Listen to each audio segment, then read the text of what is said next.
Saya ingin bercerita sedikit karena tadi kelihatannya penanggung jawab panitianya sempat marah-marah itu. Katanya Habib Rizik nggak mau hadir, dipaksa hadir kemari. Boleh cerita? Tapi udah jam 9 lewat nih. Reuni tahun depan lagi deh. Utang-utang reuni tahun depan. Setuju? Enggak setuju? Tega banget. Bertahun-tahun nggak ketemu, saya minta tahun depan aja nggak boleh. Lanjut? Cerita aja sedikit. Ini cerita bukan ceramah, ya. Jadi saudara, sebelum acara ini digelar, sebelum panitia datang ke rumah saya untuk mengundang, sudah viral di beberapa medsos bahwa panitia akan mengundang saya agar bisa hadir di reuni 212 ini, saudara. Nah, saya cepat tanggap. Begitu berita itu beredar, walaupun panitia belum datang, saya kumpulkan, saya punya pengacara. Nah, kebetulan di sini ada pengacara saya, Pak Aziz Yanwar, ada Habib Ali Al-Attas. Saya kumpulkan pengacara-pengacara saya tanya mereka.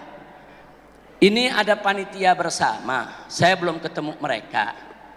Tapi katanya mau datang mengundang saya untuk ikut reuni 212. Dan saya sendiri belum tahu reuninya itu bentuknya bagaimana, tempatnya di mana, waktunya kapan. Cuman udah tersiar, panitia mau datang. Saya minta pertimbangan hukum kepada para pengacara. Loh, kenapa saya minta pertimbangan hukum? Masyarakat perlu tahu bahwa status saya ini PB, pembebasan bersyarat. Nah, pembebasan bersyarat tentu ada syarat-syarat yang tidak boleh saya langgar. Sekurang-kurangnya ada 3 syarat. Ini syarat utama, syarat penting. Kalau saya langgar, pembebasan bersyarat saya dibatalkan dan saya harus ditahan lagi selama 1 tahun. Nah, dengerin dulu nih, boleh cerita gak? Nah, ini baru cerita begitu udah huha-huha.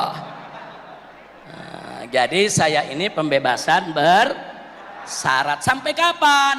Sampai 10 Juni 2024. Nah, udah cukup sampai di sini aja dah.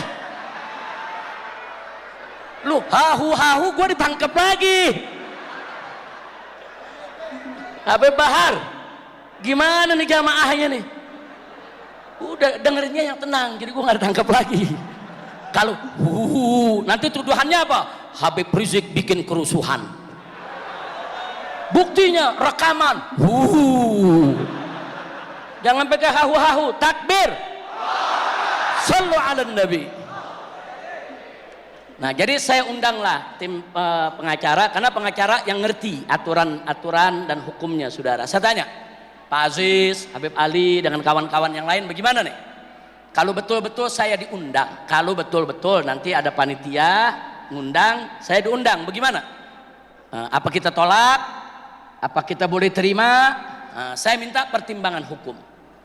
Maka pengacara saya mengatakan, Habib, secara hukum tidak ada masalah. Karena syarat pembebasan bersyarat itu Habib sudah kerjakan dan sedang dikerjakan semua. Ada 3 yang paling penting. 1, wajib lapor setiap bulan. Saya lapor tiap bulan. Saudara, saya datang ke kejaksaan, saya datang ke Bapas, saudara, sebagai warga yang baik, kita penuhi. Nggak pernah saya langgar. Yang kedua, kalau keluar kota harus izin secara tertulis. Kalau tidak ada surat izin dari Bapas yang ada di bawah Kemenkumham, saya tidak boleh keluar kota sama sekali. Ini saya ikuti. Kalau saya mau keluar kota, saya ajukan permohonan. Saudara, kalau diizinkan, saya keluar kota. Kalau tidak diizinkan, nggak boleh saya keluar kota. Nah, tapi sampai saat ini Baru ke Sentul saja yang saya diizinkan untuk menengok istri yang sakit sebulan sekali. Karena saya punya istri sakit, harus dirawat serius, tempat tinggalnya di Sentul, sedangkan saya di Petamburan. Saya sudah minta izin seminggu sekali bisa temani istri, tapi izinnya baru dapat sebulan sekali boleh tengoki istri. Ada hu lagi huru hara. Kira-kira jelas gak? Ya, itu syarat kedua tuh. Jadi syarat pertama tadi apa? Wajib lapor. Saya jalanin. Yang syarat kedua kalau keluar kota harus izin. Saya jalanin, nggak ada masalah ya Pak. Nah syarat ketiga ini yang kita mesti waspada. Tidak boleh melakukan pelanggaran hukum. Nah kenapa saya katakan mesti kita waspada? Kadang-kadang menurut kita nggak langgar hukum, tapi menurut lawan kita langgar hukum. Buktinya saya cuman bilang baik-baik saja, diancam 10 tahun penjara, dituntut 6 tahun, divonis 4 tahun. Begitu saya masuk ke kasasi, akhirnya turun jadi 2 tahun. Gara-gara apa? Gara-gara saya mengatakan saya dalam keadaan baik-baik saja. Artinya bagi kita tuh bukan pelanggaran, tapi bagi orang yang tidak suka dengan kita, itu akan dijadikan permasalahan. Kira-kira jelas gak? Jelas gak? Makanya saya konsultasi dengan para pengacara. Ini kalau saya datang di reuni, ini pelanggaran hukum apa bukan? Ini yang jadi persoalan. Kalau pelanggaran hukum, besok PB saya dibatalkan. Dan besok saya dicomot lagi untuk dimasukkan ke penjara selama 1 tahun. Tapi kalau dianggap bukan pelanggaran hukum, nggak ada masalah. Kira-kira jelas gak? Ini yang kita mesti waspada. Makanya saya tanya pengacara. Pengacara bilang, Habib, secara de jure, secara hukum, nggak ada masalah. Habib hadir di reuni, nggak ada masalah. Bahkan demo sekalipun nggak ada masalah, karena demo itu dilindungi undang-undang. Habib nggak melanggar hukum, itu secara de jure. Tapi secara de facto itu bisa menimbulkan masalah kalau ada orang-orang yang tidak suka mempermasalahkan. Kira-kira jelas gak? Nah maka itu pengacara mengatakan begini aja Habib, usul dari pengacara. Habib tanya dulu, itu mereka bikin reuni bentuknya bagaimana? Kalau bentuknya demo, aksi di jalanan, sebaiknya Habib jangan ikut. Oh pengacara tolak keras, jangan ikut. Walaupun secara hukum boleh, secara hukum boleh, asal demonstrasinya ada pemberitahuan ke polisi. Tapi demo itu riskan. Ada satu yang nimpuk bisa ribut. Kalau terjadi keributan, Habib kena. Demonstrasi itu riskan karena ada orasi politik di atas mobil komando. Begitu ada yang orasi politik dianggap tidak menyenangkan, saudara, bahkan dianggap provokasi terhadap masyarakat, walaupun bukan saya yang bicara, tetap saya akan dipermasalahkan. Makanya pengacara mengatakan jangan ikut kalau demo Habib. Udah nggak usah ikut walaupun disebut demo damai, karena riskan. Bisa terjadi sesuatu, bisa jadi bukan jamaahnya yang bikin, tapi orang lain yang mancing, sudah. Orang lain timpuk, ribut, chaos, maka batal pembebasan bersyarat saya. Kira-kira jelas gak? Saya tanya, yang namanya demo kadang-kadang saudara bisa chaos gak? Bisa ribut gak? Orasi politiknya keras-keras gak? Kira-kira yang apa namanya, yang orasi kadang-kadang ada yang maki-maki gak? Ayo jujur, ada gak? Sebab jamaah yang hadir kalau orasinya lembek, lembek, turun. Begitu saudara. Jujur kalau lagi demo. Kalau lagi demo mau orasinya yang bagaimana? Lembek apa keras? Lembek apa keras? Itu masalahnya saudara. Kira-kira jelas? Jadi pengacara saya keberatan. Nah, tapi kata para pengacara, kalau bentuknya seperti yang lalu-lalu, dulu kan pernah ada reuni kan? Kalau bentuknya sholat tahajud, sholat subuh, zikir, itu nggak ada masalah Habib.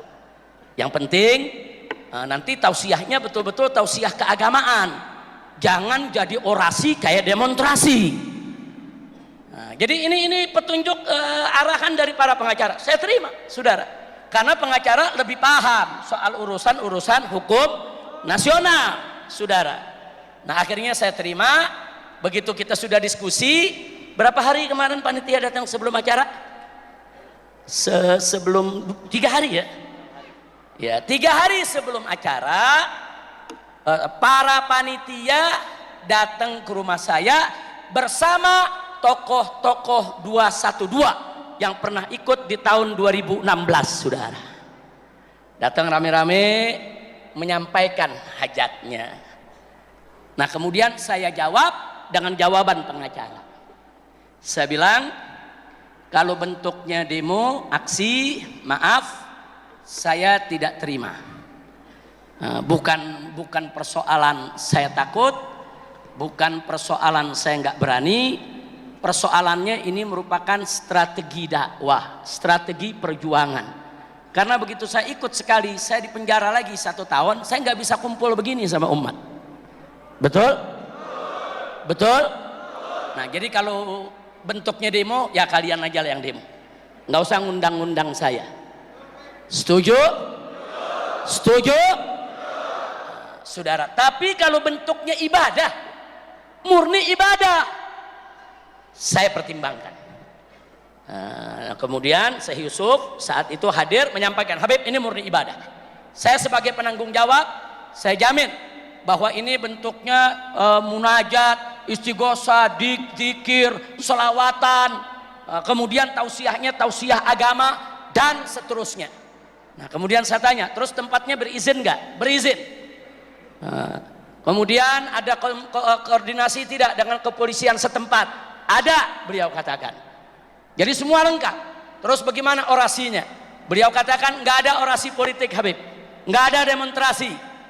Bahkan tokoh-tokoh politik yang mau datang atas nama partai nggak boleh datang. Tapi kalau dia datang sebagai pribadi muslim, pribadi yang pernah ikut 212, silakan terbuka. Betul? Makanya hari ini saya lihat di sini ada beberapa anggota DPR ya, Pak.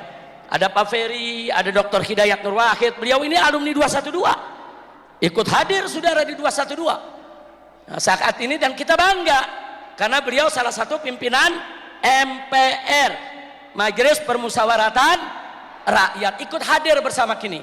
Ada beberapa di depan saya ini, saya lihat saudara, tadi ada Pak Ferry dan kawan-kawan, itu juga merupakan anggota dewan. Nah, nggak sampai di situ. Di sini kita bangga. Di sini ada yaitu dari Dewan Pertimbangan MUI, Kiai Haji Muhyiddin Junaidi, saudara. Beliau hadir bersama kita. Beliau sangat antusias menyambut daripada acara reuni 212 ini. Nah, begitu juga di sini kita lihat ada yaitu Kiai Haji Ferry Nur, ini dari Kispa, yang selama ini selalu peduli urusan perjuangan di Palestina.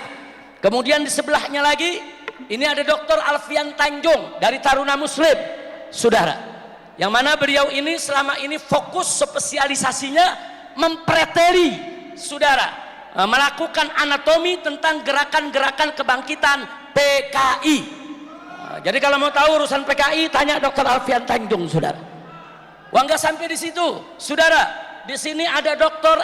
Sujana, saudara, yang juga merupakan alumni 212. Jadi di sini banyak komunitas yang hadir, saudara.